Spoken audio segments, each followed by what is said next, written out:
Okay, દાખલા number 58 અહીંયા જોઈ શકો છો. ઇલેક્ટ્રોન વિવર્તનની જેમ ન્યુટ્રોન વિવર્તન માઇક્રોસ્કોપના અણુની રચના નક્કી કરવા માટે વપરાય છે.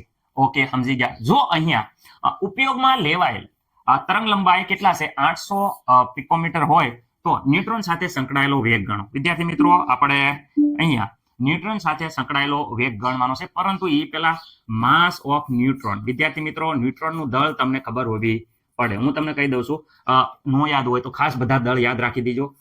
1.675 ગુણ્યા 10⁻, બોલો કેટલી ઘાત આવશે?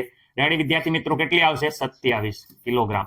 આ કિલોગ્રામમાં છે. આ ન્યુટ્રોનનું વજન છે.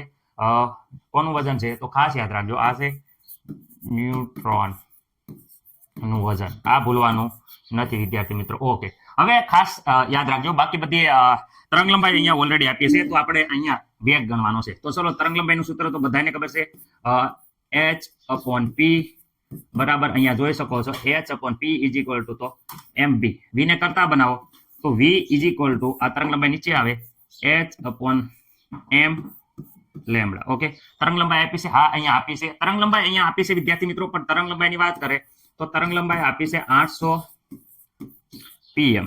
Okay, picometre. બોલો, પિકોમીટર એટલે 10 ની કેટલી ઘાત લગાડો? ડેસી સેન્ટીમિલી, માઇક્રો, નેનો, પિકો. નેનોમીટર એટલે 9, પિકોમીટર એટલે 10 ની 12. બધાને ખબર છે. આ મને નથી લાગતું કે કોઈને કઈ પ્રોબ્લેમ હોય. 10 ની વિદ્યાર્થી મિત્રો માઇનસ વિદ્યાર્થી મિત્રો કેટલી થઈ જાય છે? 12 ઘાત. ઓકે, આ 10 ની -12 પિકોમીટર. ઓકે, આમાં મને નથી લાગતું કે કાંઈ પણ કોઈને કાંઈ પ્રોબ્લેમ હોય. ઓકે, ચલો હવે અહીંયા વિદ્યાર્થી મિત્રો સાંભળો. પ્લાન્ક અસલાંક 6.626 ગુણ્યા 10⁻34 વિદ્યાર્થી મિત્રો જૂલ ઇન્ટુ સેકન્ડ. ઓકે, અહીંયા એમ ની વાત કરે તો વિદ્યાર્થી મિત્રો અહીંયા જોઈ શકો છો 1. એમ એટલે દળ કોનું? ન્યુટ્રોનનું દળ લેવાનું છે. 1.675 વિદ્યાર્થી મિત્રો અહીંયા 10 ની - કેટલી બોલો? 27. બધા ભૂલવાનું નથી. 10 ની -27 ઘાત. ઓકે, એ પણ કિલોગ્રામ છે. ઓકે, કિલોગ્રામમાં. ઓકે, અહીંયા વિદ્યાર્થી મિત્રો તરંગ લંબાઈની વાત કરે, તરંગ લંબાઈ જે અહીંયા આપી છે, અહીંયા આપણે પિકોમીટર હતું, પિકોમીટરનું વિદ્યાર્થી મિત્રો અહીંયા મીટરમાં કન્વર્ટ કરેલું છે. જોયું? ભૂલ થઈ ગઈ ને સાહેબ? હતા તો ભૂલ થઈ જાય, પણ અહીંયા ખાસ થોડુંક તમારે જોતું રહેવાનું.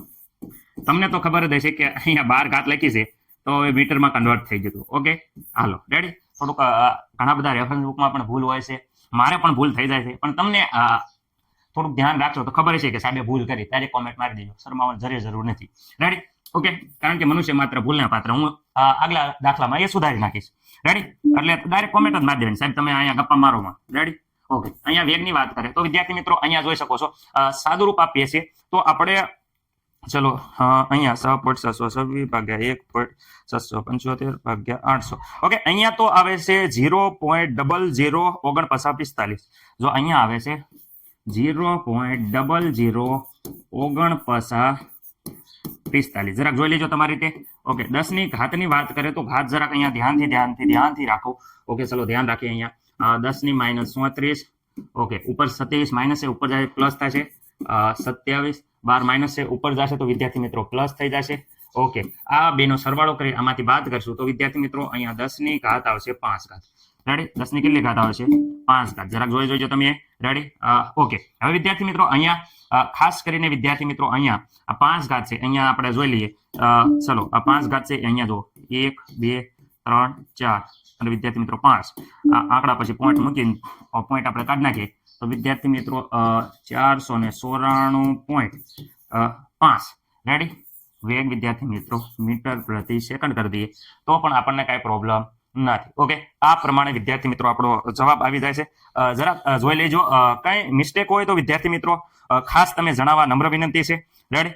ઓકે, વેગ મળી જાય. વેગ હોય મીટર પ્રતિ સેકન્ડમાં હોય. ઓકે, આવડી ગયું છે આશા સાથે.